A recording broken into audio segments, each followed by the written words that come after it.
Ó Mãe Santíssima, intercedei por nós para que possamos bem compreender os ensinamentos de vosso Divino Filho, nosso Senhor e Salvador Jesus Cristo, e as explicações dos pais da Igreja.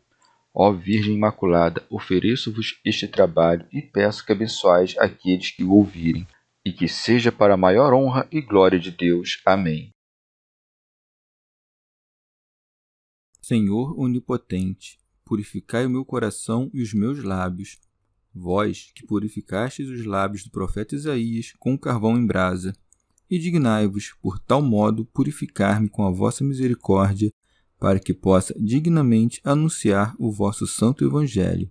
Por Jesus Cristo, nosso Senhor. Amém. Senhor, abençoai-me. Que o Senhor resida no meu coração e nos meus lábios, para que anuncie digna e convenientemente o seu Evangelho. Amém. Evangelho de Nosso Senhor Jesus Cristo, segundo São Lucas. A terceira parábola da misericórdia. O filho perdido e o filho fiel. O filho pródigo. Todos os publicanos e pecadores aproximavam-se para ouvir Jesus. Os fariseus e os escribas, porém, murmuravam: Esse homem recebe os pecadores e come com eles. Contou-lhes, então, esta parábola. Um homem tinha 2 filhos. O mais jovem disse ao pai: Pai, dá-me a parte da herança que me cabe. E o pai dividiu os bens entre eles. Poucos dias depois, ajuntando todos os seus haveres, o filho mais jovem partiu para uma região longínqua, e ali dissipou sua herança numa vida devassa, e gastou tudo. Sobreveio àquela região uma grande fome, e ele começou a passar privações. Foi então empregar-se com um dos homens daquela região, que o mandou para seus campos cuidar dos porcos. Ele queria matar a fome com as landes que os porcos comiam, mas ninguém lhes dava. E caindo em si disse: Quantos empregados de meu pai têm pão com fartura e eu aqui, morrendo de fome?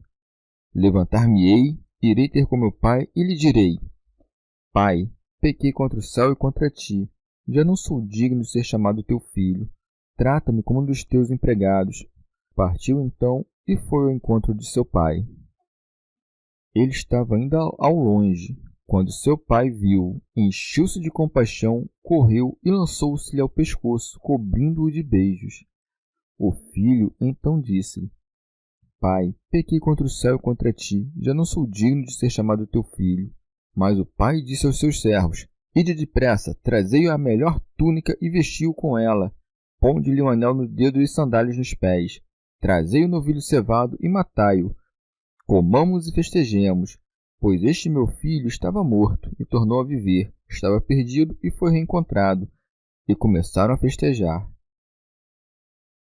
Seu filho mais velho estava no campo. Quando voltava, já perto de casa, ouviu músicas e danças. Chamando um servo, perguntou-lhe o que estava acontecendo. Este lhe disse: É teu irmão que voltou, e teu pai matou o novilho cevado, porque o recuperou com saúde. Então ele ficou com muita raiva e não queria entrar.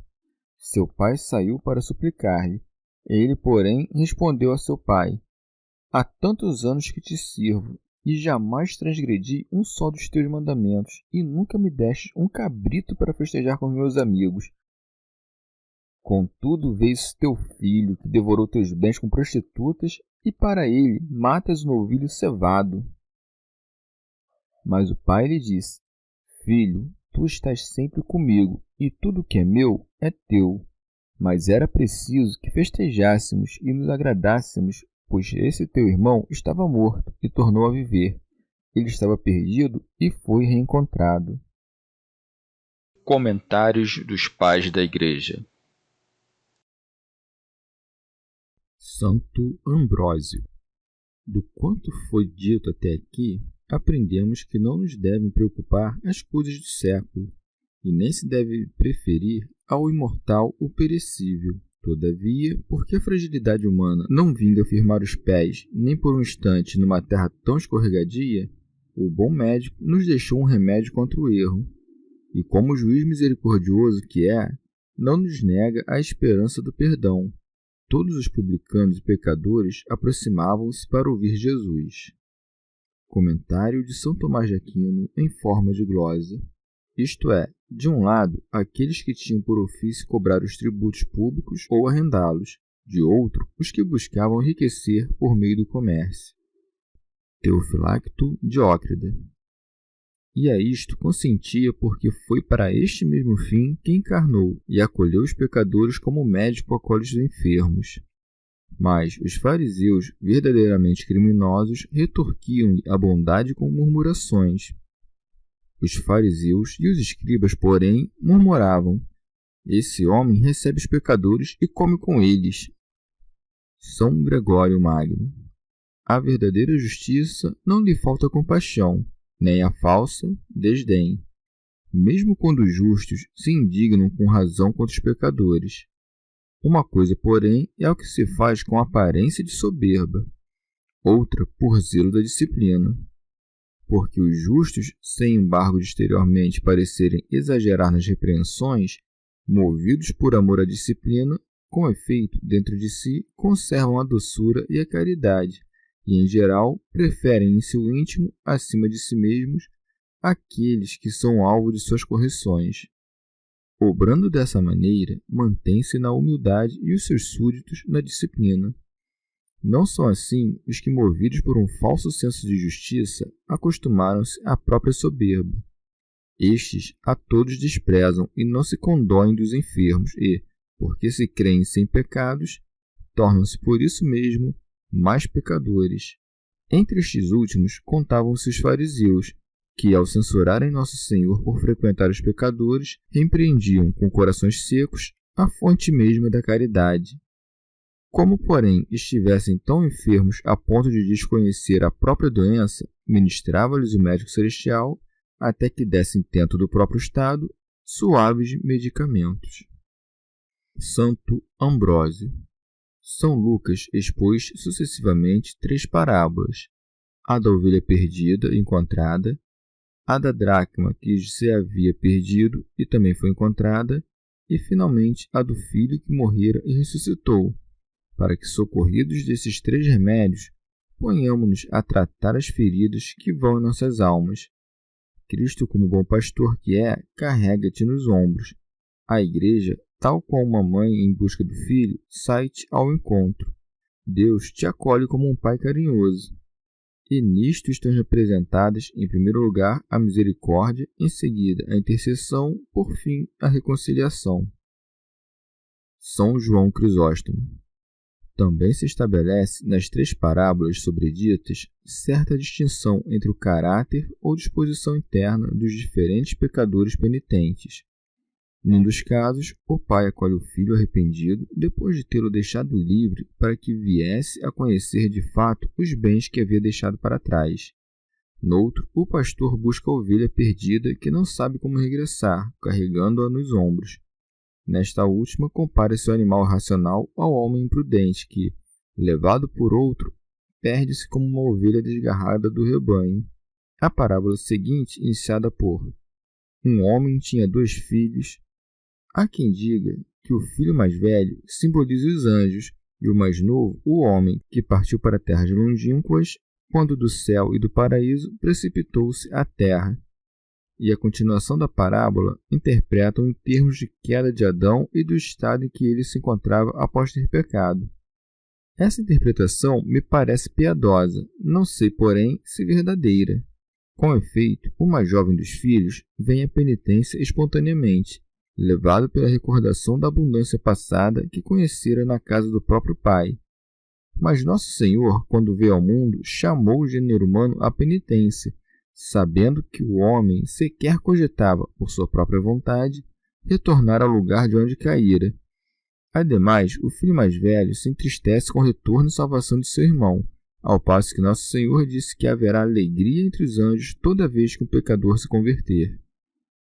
São Cirilo. Alguns dizem que o filho mais velho figura o povo de Israel segundo a carne, e o outro que arrancou-se aos braços do próprio pai, os gentios. Santo Agostinho. Entende-se que este pai de 2 filhos simboliza Deus, que tem para si 2 povos, à maneira de 2 ramos do gênero humano, um que permaneceu fiel ao culto de Deus verdadeiro, e outro que o abandonou, por maneira que se fez idólatra. Desde a criação do homem, o mesmo episódio se repete. Por um lado, o filho mais velho rende culto a Deus único. Por outro, o menor pede ao pai o quinhão que lhe cabe da herança. Donde o mais jovem disse ao pai: Pai, dá-me a parte da herança que me cabe.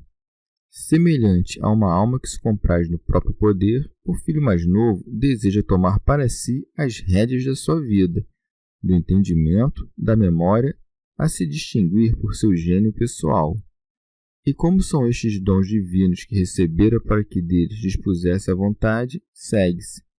E o pai dividiu os bens entre eles. Teofilacto Diócrida. A substância mesma do homem é a razão acompanhada de livre-arbítrio, e do mesmo modo, quanto recebemos de Deus pode ser considerado um bem para nossa substância. O céu, a terra, todas as criaturas, a lei e os profetas. Santo Ambrósio. Vê como os bens divinos são entregues àqueles que os reclamam. Não recrimines, pois, o pai por ter dado ao filho mais novo o que este lhe pedira.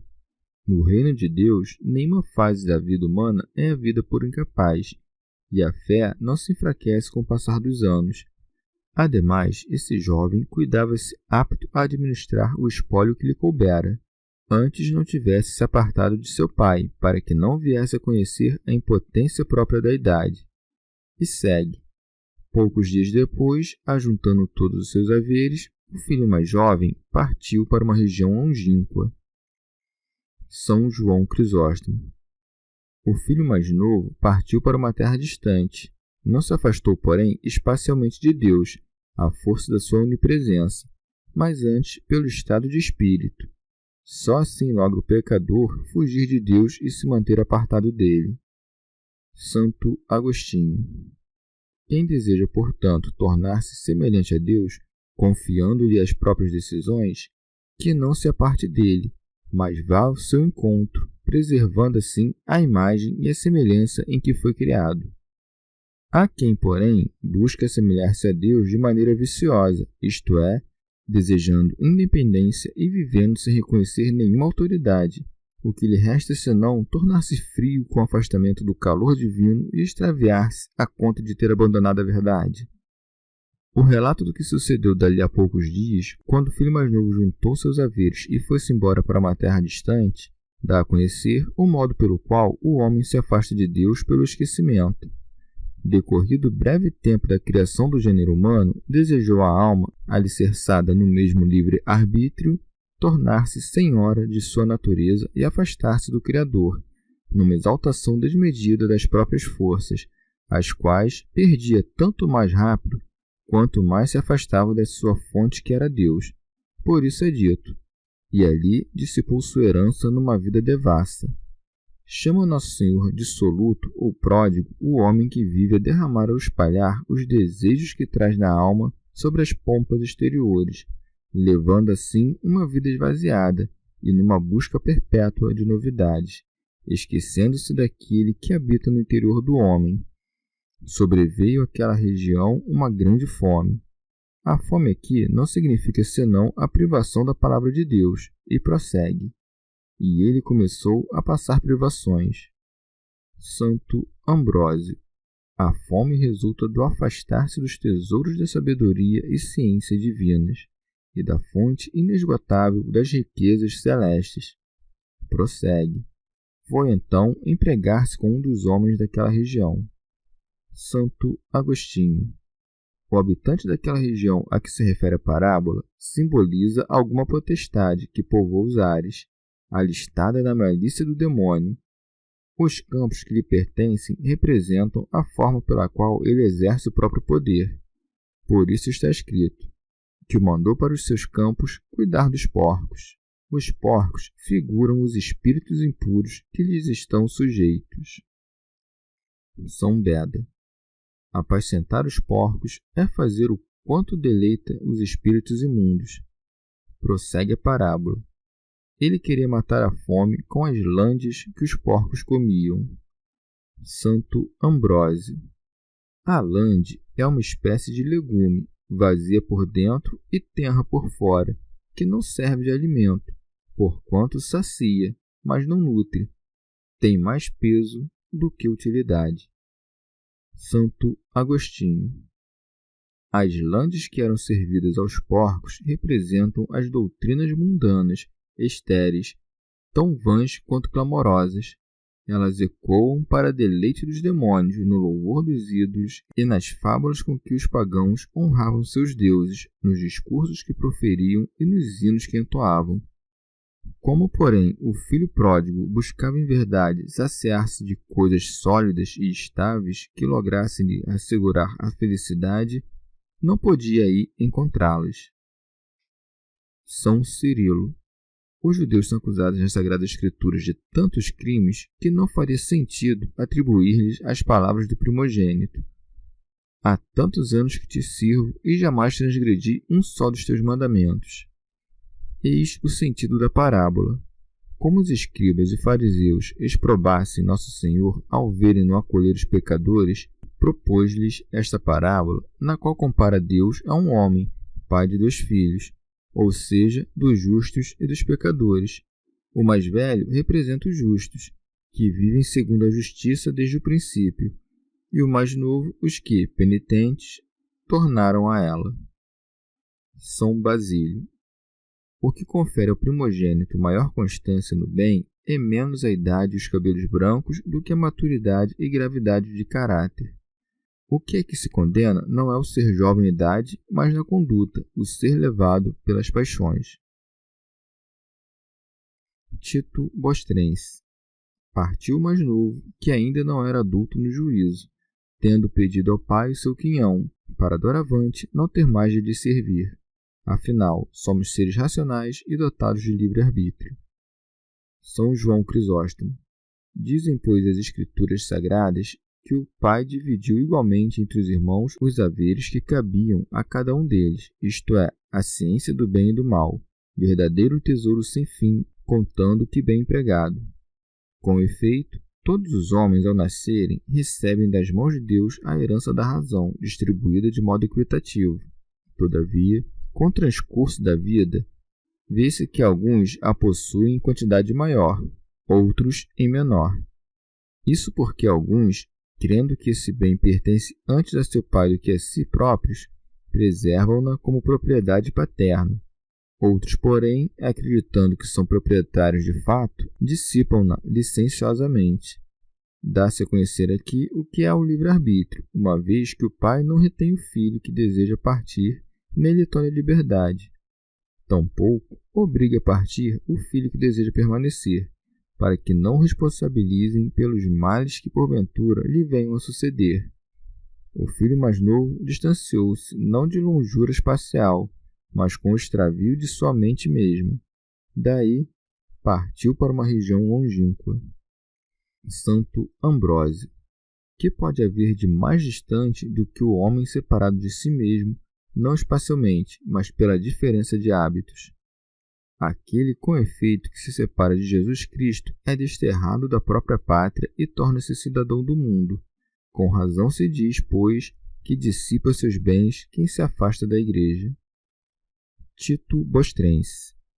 Denomina-se, pois, pródigo quem dissipa os próprios bens, quais sejam a retidão do intelecto, a castidade, o conhecimento da verdade, a recordação do Pai e a memória da criação.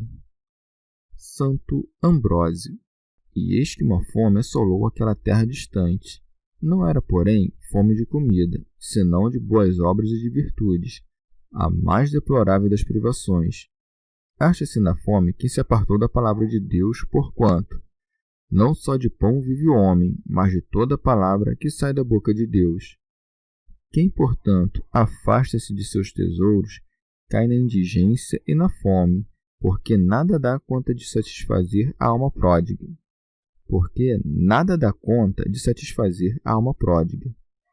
Foi então empregar-se com um dos homens daquela região. O que se pôs a servir, porém, acabou escravizado, e o habitante daquela terra parece representar o príncipe deste mundo. O filho pródigo, por fim, é enviado ao campo. Este é, com efeito, o campo recém-comprado por aquele que se escusou de tomar parte na ceia do Senhor. São Beda. Ser mandado ao campo significa tornar-se escravo das ambições mundanas. Santo Ambrósio. E ele guardava aqueles mesmos porcos nos quais o diabo pedira para entrar chafurdados na sujeira e imundície. Teofilacto Diócrida. Os porcos apacentam-nos todo aquele que sobressai na prática dos vícios, como sejam os sedutores, os ladrões contumazes, os chefes dos publicanos e, enfim, todos os que são professores de más obras. São João Crisóstomo. Ou ainda, disse de quem é desprovido de bens espirituais, tais como a prudência e a inteligência, que é guardador de porcos, porquanto nutre na própria alma pensamentos sórdidos e imundos, e faz das más conversas alimento para si. Aos faltos de boas obras, essa comida afigura-se-lhes doce, porque ao perverso lhe parecem suaves todos os prazeres da carne, que em verdade enfraquecem e destroem as potências da alma.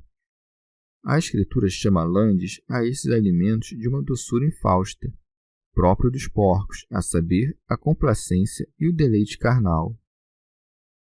Santo Ambrósio. Mas ele desejava saturar o próprio ventre de landes, porque o homem lascivo não busca outra coisa senão satisfazer o ventre. Teofilacto Diócrida. A quem assim procede, contudo, não é dado saciar-se com o mal, pois que vive afastado de Deus, e os demônios cuidam para que nunca chegue à plenitude. Comentário de São Tomás de Aquino em forma de glosa. Mas ninguém lhes dava, porque, quando o diabo se apodera de alguém, deixa de lhe prover com abundância, pois sabe que já está morto. São Gregório de Nissa. Compartir e o dissipar do patrimônio mostrar o filho mais jovem desprezo pelo próprio pai. Quando, porém, passado algum tempo, viu-se em dificuldades e reduzido à condição de servo, chegando mesmo a se alimentar da comida oferecida aos porcos, tornou maltratado a casa do pai.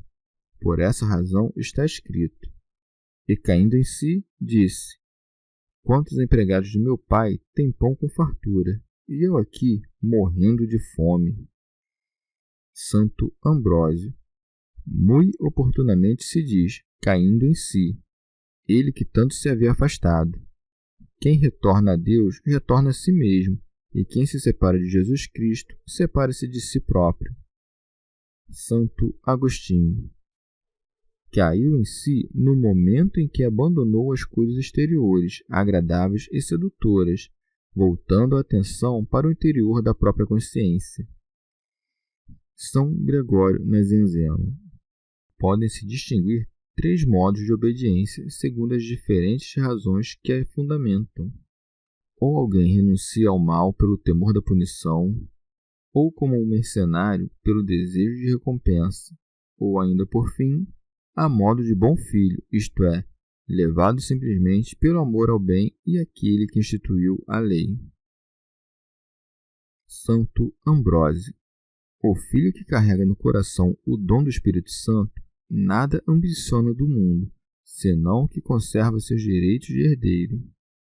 Há também os bons mercenários levados a trabalhar nas vinhas, e estes não se alimentam de landes e têm pão à farta. Santo Agostinho.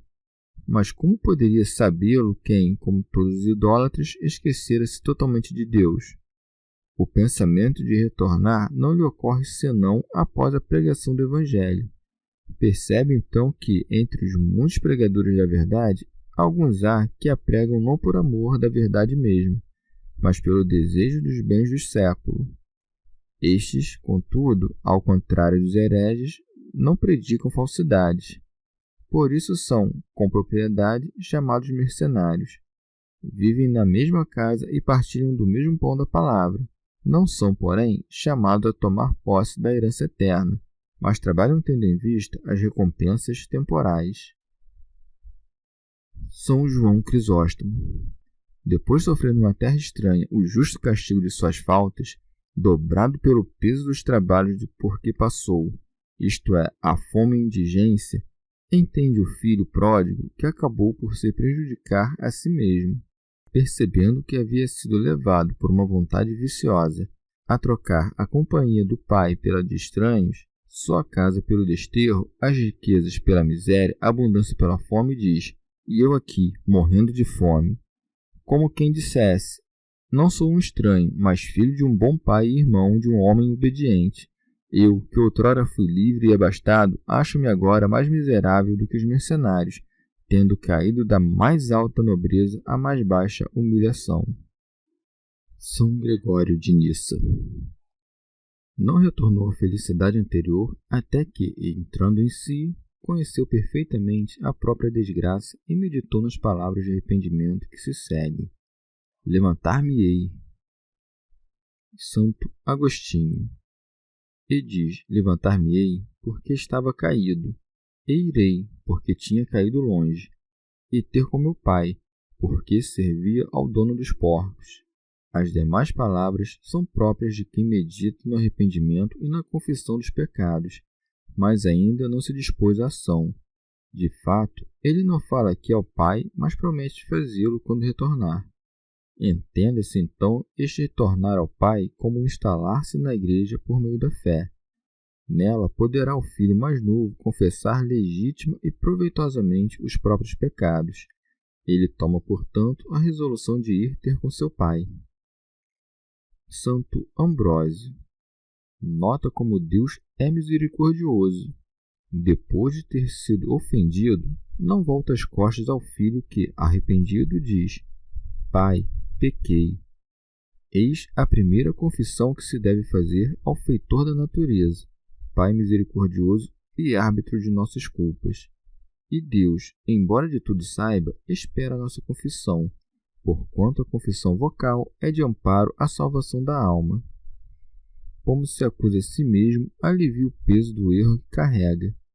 Ademais, o acusar-se elimina a vergonha do pecado e a confissão antecipa-se ao acusador. É impossível ocultar algo daquele que tudo perscruta. Expõe, portanto, sem medo, mesmo o que sabes já ser conhecido por Deus. Confessa para que Cristo intervenha por ti, para que a Igreja rogue por ti e para que o povo chore por ti. Não temas não alcançar graça.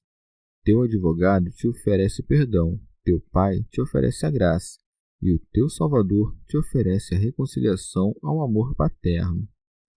Porém, o filho pródigo acrescenta: pequei contra o céu e contra ti. São João Crisóstomo. As palavras contra ti dão a entender que o Pai representa Deus. É a ele que cabe a onisciência e dele não podemos ocultar sequer os pecados meditados no íntimo do coração. Santo Agostinho. Mas esse pecado contra o céu identifica-se ao pecado contra o Pai, no sentido em que o céu significa aqui a majestade sublime do Pai? Ou deve-se entender que o filho pródigo pecou por um lado, contra o céu na presença das almas santas que lá habitam, e por outro, contra o mesmo Pai no íntimo de sua consciência? São João Crisóstomo. Ou ainda, por céu, entenda-se Jesus Cristo, porquanto aquele que peca contra o céu, que embora superno, faz parte, no entanto, da realidade visível, esse peca contra a humanidade, de que nosso Senhor se revestiu para nossa salvação. Santo Ambrósio. Ou essas palavras querem dizer que o pecado amiúda os dons celestiais do Espírito presentes na alma, ou ainda que não convém ao homem afastar-se do seio desta mãe que é a Jerusalém celestial.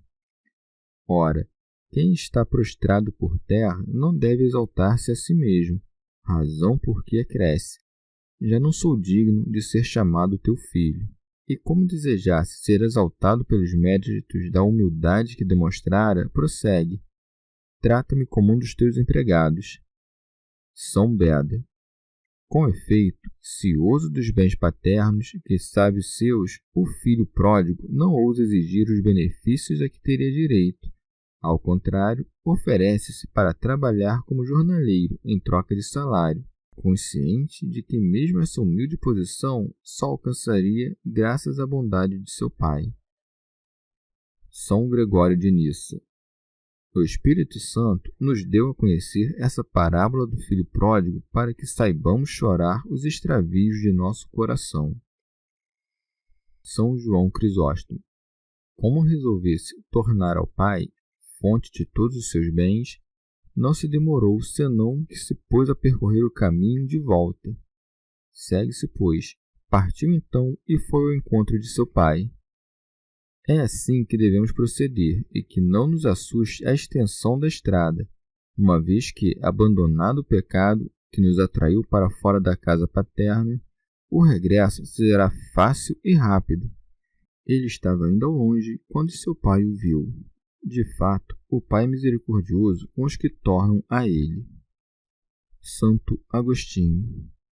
E seu pai o divisou à distância, porque o filho, antes mesmo de vir a conhecer a Deus, de quem estava apartado por muita longura, já havia se lançado à sua procura.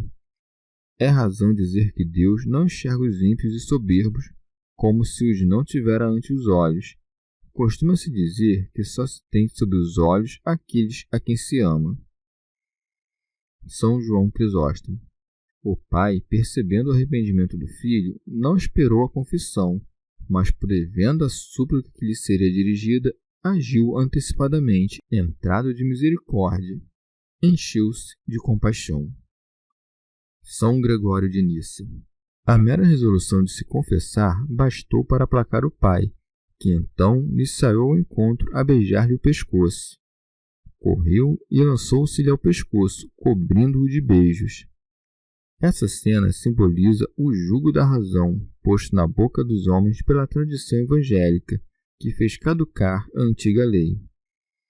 São João Crisóstomo. Ora, o que expressa esse correr ao encontro senão que o homem, obstaculizado pelos pecados que lhe pesam, não consegue pelas próprias forças chegar até Deus, mas ele pode se reclinar, tocar nossa fraqueza e beijar a boca do homem que, de coração penitente, confessou, para a alegria do Senhor, os próprios desacertos. Santo Ambrósio. Ele corre, pois, ao teu encontro, porque conhece o que meditas em segredo no íntimo de tua alma, e ainda quando estás longe, sai para te receber, para que nada te possa deter. Chegando a ti, abraça-te efusivamente, lançando os braços à volta de teu pescoço, no impulso de amor paternal, no intuito de erguer-te a ti, o filho que fora prostrado por terra pelo peso dos próprios pecados. Prefiro, portanto, ser o filho pródigo a ser a ovelha extraviada. Esta é resgatada pelo pastor, aquele, porém, é coberto de honras pelo próprio Pai. Santo Agostinho. Ou correu e lançou-se-lhe ao pescoço, porque o pai não abandonou o filho unigênito, no qual esteve sempre presente enquanto durou a longa peregrinação nossa, uma vez que Deus esteve continuamente em nosso Senhor Jesus Cristo, reconciliando o mundo consigo. Mas, para alcançar o filho prostrado, o pai tem de baixar os braços, os quais simbolizam nosso Senhor Jesus Cristo. Então, põe-se a consolá-lo, transmitindo-lhe a graça através das palavras que profere, pelas quais infunde no filho a esperança da remissão dos pecados. Eis o beijo cheio de amor paternal que recebe o filho quando retorna da longa viagem. Tendo entrado para a igreja, o filho pródigo começa a confessar os pecados, mas não o faz, porém, exatamente do modo como havia se proposto. Pai, pequei contra o céu e contra ti. Já não sou digno de ser chamado teu filho. Assim, desejo obter pela graça o que confessa não merecer pelas obras. Contudo, deixou de dizer, trata-me como um dos teus empregados, porque, quando não tinha o que comer, desejava ser apenas mais um empregado. Porém, desdenhou sê-lo uma vez que recebeu o beijo de seu pai. São João Crisóstomo. O pai, em seguida, não lhe dirigiu nenhuma exortação, mas falou imediatamente aos seus servos, porque o pecador penitente põe-se inteiro na oração. E não recebe a resposta almejada à força de palavras, mas a recebe internamente, nos efeitos poderosos da misericórdia divina. Mas o pai disse aos seus servos: Ide depressa, trazei a melhor túnica e vestiu-o com ela. Teofilacto Diócrida. Os servos representam ou os anjos, que são como que os ministros de Deus, ou os sacerdotes, que através do batismo e da atividade docente recobrem as almas com o próprio Cristo. Pois todos os que fostes batizados em Cristo, revestiste-vos de Cristo. Santo Agostinho. Essa melhor túnica figura a dignidade que se perdeu com o pecado de Adão. Os servos representam os que pregam a reconciliação. Santo Ambrósio. Também a túnica significa o âmbito da sabedoria, com que os apóstolos cobriam o corpo. O Filho recebeu assim o primeiro grau da sabedoria. Há, porém, ainda uma outra sabedoria, na qual não sobeja mistério algum. O anel é o sinal da fé sincera e emblema da verdade. Por isso está dito: ponde-lhe um anel no dedo. São Beda. Isto é, nas ações que praticar, para que sua fé brilhe nas obras, e para que estas sejam confirmadas por seu turno na fé. Santo Agostinho. Ou o anel que se lhe meteu no dedo representa o penhor do Espírito Santo, que lhe assegura comunhão nas graças de Deus, simbolizada pelo dedo da mão. São João Crisóstomo. Manda colocar-lhe o anel, que é símbolo da salvação, ou melhor, da aliança. Ele, o anel, é como que um penhor da união entre Cristo e a Igreja, sua esposa. E a mesma relação vai entre a alma penitente e Deus, a quem se une pelo anel da fé. Santo Agostinho. As sandálias que os servos lhe calçam figuram a preparação necessária à prédica dos evangelhos, que consiste no afastar-se das coisas terrenas. Ponde-lhe sandálias nos pés. São João Crisóstomo. Manda o pai que calce o filho para cobrir-lhes as pegadas e para que possa andar com firmeza nos árduos caminhos deste mundo, ou ainda para mortificar-lhe os membros. As Sagradas Escrituras chamam pés o curso de nossa vida, e as sandálias simbolizam a mortificação da carne, porque feitas a partir do couro de animais mortos. O pai ordena ainda que matem o novilho cevado, e celebre-se uma festa pelo retorno do filho. Segue-se, portanto, trazei o novilho cevado, isto é, o próprio Senhor Jesus Cristo, assim chamado porque entregou para o sacrifício seu corpo imaculado. Mas também chama-o cevado porque é tão rico e abundante que basta a salvação do mundo inteiro. Não foi, contudo, o próprio pai quem imolou o novilho, mas o entregou a outros para que o fizessem, porque com a permissão e o consentimento do pai, o filho foi crucificado pela mão dos homens. Santo Agostinho. O novilho cevado também simboliza Nosso Senhor, porque foi cumulado de opróbrios durante a vida que levou na terra. O pai ordena que tragam, isto é, que o deem a conhecer, para que assim recobrem vida as entranhas extenuadas do filho faminto. Manda também que o matem, isto é, que anunciem sua morte, porque ele se torna verdadeiramente um cordeiro imolado àqueles que creem na sua paixão e morte. Santo Ambrósio. Comamos a carne do novilho cevado, porque ele foi a vítima escolhida e entregue pelos nossos pecados. E logo anuncia, festejemos, para dar a conhecer que a comida do Pai é a salvação da nossa alma, e que ele se alegra com a redenção de nossos pecados. São João Crisóstomo. Porque o Pai regozija-se com a volta do Filho, põe-se a celebrá-la com a carne do novilho. Assim o Criador alegra-se dos frutos de sua misericórdia, que foram produzidos com a imolação de seu Filho. Tendo conquistado para si um povo fiel, festeja, pois este meu filho estava morto e tornou a viver. Santo Ambrósio. Quem viveu, esse é quem pode morrer. Assim, os gentios deixaram de existir e só o cristão vive. Pode-se aplicar essas palavras ao gênero humano. Adão existiu, e com ele nós todos. Quando morreu, todos morremos com ele. Restaurou-se o homem naquele que havia morrido. Também essas palavras se aplicam ao fiel penitente. Não morre senão quem antes vivia. Quanto aos gentios, estes, quando creram, foram aviventados pela graça, e o homem caído revivifica-se por meio da penitência. Teofilacto Diócrida. Se fosse levado em conta apenas o excesso de seus vícios, estaria morto sem esperança de retorno. Mas, a considerar a natureza humana tão mutável que vai do vício à virtude, deve-se dizer que o filho estava apenas perdido, pois que se perder é um mal menor do que morrer. Quem quer que se converta, purifique-se de seus pecados e participe da festa do novilho, será causa de alegria para o Pai e seus servos, para os anjos e sacerdotes. E prossegue. E começaram a festejar. Santo Agostinho. O mesmo convite e a mesma festa continuam a ser celebrados neste momento, como se vê na própria igreja espalhada por todo o mundo. O novilho cevado, que não é senão o corpo e o sangue de Nosso Senhor, é continuamente oferecido ao Pai e serve de alimento a toda a nossa casa. São Beda.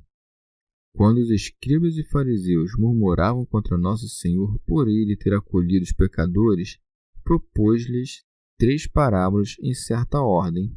Nas 2 primeiras, dá a conhecer a alegria que compartilha com os anjos pela salvação dos penitentes. Na terceira, contudo, ele não apenas publica a própria alegria e a dos seus anjos, mas também condena o murmurar dos invejosos. Seu filho mais velho estava no campo. Santo Agostinho. O filho mais velho figura o povo de Israel que, embora não tenha partido a terras distantes, também não ficou dentro de casa, senão no campo, trabalhando para granjear a faustosa herança da lei e dos profetas. Voltando do campo, foi achegando-se à casa, isto é, aborrecido com o trabalho servil, começou a perceber, através das Escrituras, a liberdade oferecida pela igreja. Quando voltava já perto de casa, ouviu músicas e danças, que significa, ouviu os que pregavam o Evangelho com palavras harmônicas, inspiradas pelo Espírito Santo, e prossegue. Chamou um servo, quer dizer, pegou para ler alguns dos profetas das Sagradas Escrituras e o interrogou, procurando saber por que se celebrava essa festa na igreja, da qual ainda não faz parte. E o profeta, servo do pai, respondeu-lhe. Este lhe disse, é teu irmão que voltou, e teu pai matou o novilho cevado, porque o recuperou com saúde. Como quem dissesse, teu irmão se encontrava nas extremidades da terra e voltou. Daí a grande alegria daqueles que cantam um cântico novo, porque cantam o seu louvor até as extremidades da terra. E para festejar o retorno dele, que estava extraviado, imolou-se o homem experimentado nos sofrimentos, como se lê em Isaías. Era desprezado o último dos homens, homem de dores, experimentado nos sofrimentos, como aqueles diante dos quais se tapa o rosto, era lançado ao desprezo. Nenhum caso fazíamos dele. Santo Ambrósio. O irmão mais velho, isto é, o povo de Israel, invejou ao menor, os gentios, o privilégio da bênção paterna. E era isso que de fato se passava quando Cristo se sentava à mesa para comer com os gentios. Por isso continua. Então ele ficou com muita raiva e não queria entrar. Santo Agostinho. Todavia, o povo judeu segue indignado até hoje e persiste na recusa de entrar. Quando, porém, houver entrado o universo inteiro dos gentios, o Pai sairá oportunamente a salvar o povo de Israel. E prossegue. Seu Pai saiu para suplicar-lhe, porque há de vir o tempo em que os judeus serão chamados abertamente a tomarem parte na salvação do Evangelho, coisa que é simbolizada aqui pelo pai a sair de casa e a rogar a seu filho mais velho que entre. Na resposta que lhe dirige o primogênito, há 2 questões a destacar. Há tantos anos que te sirvo e jamais transgredi um só dos teus mandamentos. Deve-se entender que a fidelidade do filho mais velho se estendia não a todos os mandamentos que lhe impunha o pai, mas principalmente aquele que é o primeiro e o mais necessário entre eles, isto é, não ter outros deuses diante do Deus único, Criador de todas as coisas. É certo também que o filho mais velho não representa todos os israelitas, mas somente aqueles que jamais trocaram o culto do verdadeiro Deus pelos dos ídolos. Com efeito, embora esse filho possa ter desejado bens terrestres, como fazem os pecadores, jamais os procurou fora de Deus. Por essa razão está escrito nos Salmos: Fui diante de ti como um jumento, todavia não estarei sempre contigo. Mas que cabrito ele já deixou de acolher nos seus festins? Por isso diz: E nunca me deste um cabrito para festejar. O pecador pode ser representado por esse cabrito. Santo Ambrósio. O povo judeu pede um cabrito, o cristão um cordeiro. Por conseguinte, Barrabás é dado àquele, enquanto nós recebemos o cordeiro imolado. O primogênito reclama um cabrito porque os judeus perderam seus antigos ritos sacrificiais, ou aqueles que desejam cabrito são os que esperam o anticristo. Santo Agostinho. Contudo, não vejo como essa interpretação possa fazer sentido, porque é deveras absurdo pensar que esse filho, a quem o pai dirá: Tu estás sempre comigo, pedisse-lhe que cresce no anticristo. Não acredito, pois, que o primogênito possa representar os judeus que hão de alinhar-se ao anticristo. E, ademais, se o cabrito figura o anticristo, como poderia fazer com ele um banquete quem não crê no anticristo? Porém, se o alegrar-se com a morte do cabrito equivale ao alegrar-se com a ruína do anticristo, como poderia o filho primogênito afiançar que esse favor nunca lhe fora garantido, já que todos os seus filhos hão de se regozijar com a sua ruína? Lamenta-se, na verdade, de não ter sido chamado a festejar com o Senhor, porque ele o toma por pecador, e porque Nosso Senhor é considerado um cabrito pelos judeus, que o veem como um violador e profanador do sabá. Desconviria que festejassem com ele. São Gregório. Quando o primogênito diz com os meus amigos, refere-se à relação entre o povo e os príncipes, ou entre o povo de Jerusalém e os demais povos de Judá. São Jerônimo. Ou diz: Nunca me deste um cabrito, querendo dar a entender, nem o sangue dos profetas, nem os sacerdotes nos livraram do jugo romano. Santo Ambrósio. Aquele filho desavergonhado, ao arguir impiamente o irmão de ter desperdiçado a herança do pai com meretrizes, tornou-se semelhante ao publicano que se queria justificar por observar a letra da lei. Contudo, vê-se teu filho que devorou teus bens com prostitutas. Santo Agostinho. As meretrizes da parábola representam as superstições dos pagãos. De fato, o homem que abandonou a verdadeira aliança com o Deus único e passou a viver entre demônios por causa das paixões vergonhosas a que está submetido, está, figuradamente, a dissipar os bens com tais mulheres. São Jerônimo. Agora, ao dizer: lhe mandaste matar um novilho gordo, o povo judeu confessa a vinda de Cristo, mas, à força da inveja, recusa a salvação que lhe é oferecida. Santo Agostinho. O pai não repreende o filho como se este houvesse mentido, senão que, aprovando-lhe a constância de o estar junto de si, convida-o à perfeição de uma vida melhor e mais satisfatória. E prossegue: Mas o pai lhe disse: Filho, tu estás sempre comigo. São Jerônimo. As palavras que proferiu o filho mais velho não eram verdadeiras, mas fruto da vaidade. O pai, sem se deixar levar, tenta persuadi-lo de outra forma, dizendo: Tu estás sempre comigo, isto é, estás obrigado por lei, e não porque te encontres livre do pecado. Deus o conservava perto de si à força dos castigos que lhe impunha, e não é de se estranhar que ele, tendo inveja do irmão, minta ao próprio pai. Santo Ambrósio. Mas o bom pai desejava salvá-lo e diz-lhe: Tu estás sempre comigo, isto é, como judeu pela observância da lei, ou então como justo, numa união mais íntima com Deus. Santo Agostinho. Que quer dizer o pai quando declara: tudo o que é meu é teu, como se os seus bens não pertencessem também ao outro filho? Certamente pertenciam, mas os que chegaram à perfeição e que já estão como que entranhados na imortalidade, possuem todas as coisas como se cada uma delas pertencesse a todos em comum e a cada um em particular. A cupidez faz o coração estreito e tudo macula de egoísmo. A caridade, por seu turno, aumenta e dilata o coração. Mas como é possível que, quanto pertence ao pai, também caiba ao filho? Acaso teria Deus lhe concedido até mesmo o senhorio sobre os mesmos anjos?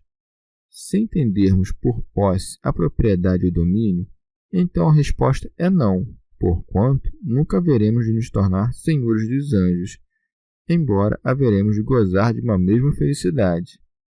Porém, se entendermos a palavra posse no sentido em que falávamos quando dizíamos que as almas possuem a verdade, não vejo por que não tomar essa expressão literalmente, uma vez que, quando assim nos expressávamos, não queríamos dizer que as almas são mestras da verdade. Por fim, se o sentido próprio da palavra posse não se presta a essa interpretação, deixemo-la de lado, já que o pai não diz possuis tudo, mas tudo que é meu é teu, sem dar a entender que o filho delas fosse o dono. Com efeito, o quanto possuímos de dinheiro pode ser destinado seja para alimentar nossa família, seja para embelezá-la ou algo que o valha. E se o filho pode chamar o pai de seu, também poderá chamar de suas as coisas que pertencem a este. É preciso, no entanto, entender essa posse em diferentes sentidos. Quando alcançarmos a beatitude, far-se-ão nossas as coisas superiores para que possamos contemplá-las, as iguais para o convívio e as inferiores para dominá-las. Pode então o irmão mais velho ficar seguro da alegria vindoura. Santo Ambrósio. Porque se ele renunciar à inveja, há de logo reparar que tudo lhe pertence, como o judeu os sacramentos do Antigo Testamento, como o batizado os do Novo. Teofilacto Diócrida. Ou diversamente, o filho que parece murmurar representa todos os que se escandalizam com o rápido progresso das almas e com a salvação dos perfeitos, como aquela pessoa que falava ao rei Davi, que se escandalizava da paz de que gozavam os pecadores. Tito Bostrense. Esse filho mais velho, como um lavrador, cultivava não a terra, mas o campo de sua alma, plantando as árvores da salvação, que são as virtudes. Teofilacto Diócrida. Ou o estar no campo simboliza o estar no mundo, e nesse caso o filho cultivava a própria carne, produzindo pães à farta e semeava lágrimas para colher alegria. Porém, quando ele descobriu o banquete que se dava, recusou-se a partilhar da alegria comum. São João Crisóstomo. Acaso quem se aflige com a felicidade alheia padece do vício da inveja? Respondo dizendo que nenhuma alma santificada procede desta maneira, mas, ao contrário, considera os bens alheios como se fossem seus. Desconvém, ademais, que seja explicado detalhadamente tudo o que uma parábola encerra. Uma vez que tenhamos apreendido o sentido, basta de novas interpretações.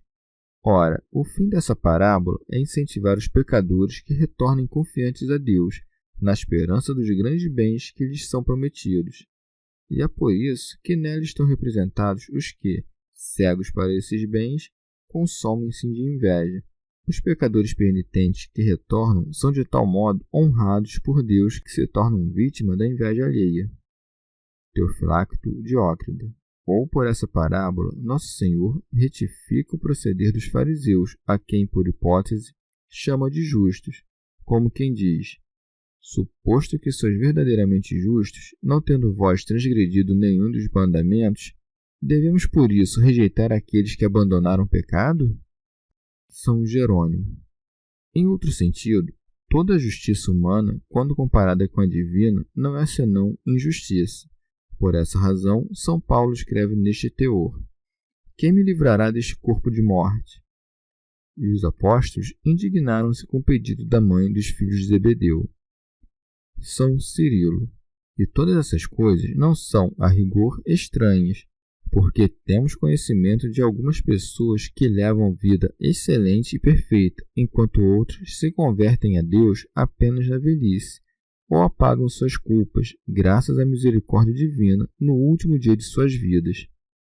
Alguns ainda menosprezam tudo isso movidos por certa desconfiança, já que desconhecem a bondade de nosso Salvador, que não deixa de se alegrar com a salvação dos que estão às portas da morte. Teofracto Diócrida. O primogênito, com efeito, diz ao pai: em vão passei a vida a duras penas, sempre molestado pelos pecadores meus inimigos, e nunca me mandaste matar um cabrito, isto é, um dos pecadores que o perseguiam, para que eu tivesse um momento de descanso. Um tal cabrito foi Acabe para Elias, que disse ao Senhor: mataram teus profetas. Santo Ambrósio. Outra interpretação possível. O Evangelho nos informa que este filho mais velho chega dos campos, isto é, das ocupações da terra, e como ignorasse as coisas do Espírito de Deus, queixa-se de que o pai jamais lhe matou um cabrito, mas não foi para satisfazer a inveja, mas pela redenção do mundo que o cordeiro foi imolado. Os invejosos demandam um cabrito, o inocente um cordeiro. Esse filho é mais velho para representar o envelhecimento precoce causado pela inveja. Ele permanece do lado de fora da casa durante a festa porque sua malícia o não deixa entrar. Por esse motivo, não logra ouvir o coro e a sinfonia, que não simbolizam o atrativo vicioso do teatro, mas a concórdia do povo que, cantando, manifesta doce e suave alegria com a salvação dos pecadores. Os que se creem justos revoltam-se com o perdão concedido ao pecador penitente, mas quem pensam que são para se oporem ao proceder de Nosso Senhor, quando eles mesmos perdoam os pecados contra si quando bem entendem? Nós, porém, devemos aplaudir a remissão dos pecados dos penitentes, para que não nos aconteça de, invejando o perdão concedido a outrem, deixarmos de merecê-lo das mãos do próprio Deus. Não tenhamos, pois, inveja dos que vêm de terras distantes, porque também nós já estivemos bem longe. Chegamos ao fim de mais um dia de comentários da Catena Áurea. Muito obrigado por ficarem até aqui, que Nossa Senhora derrame suas graças sobre nós e até amanhã.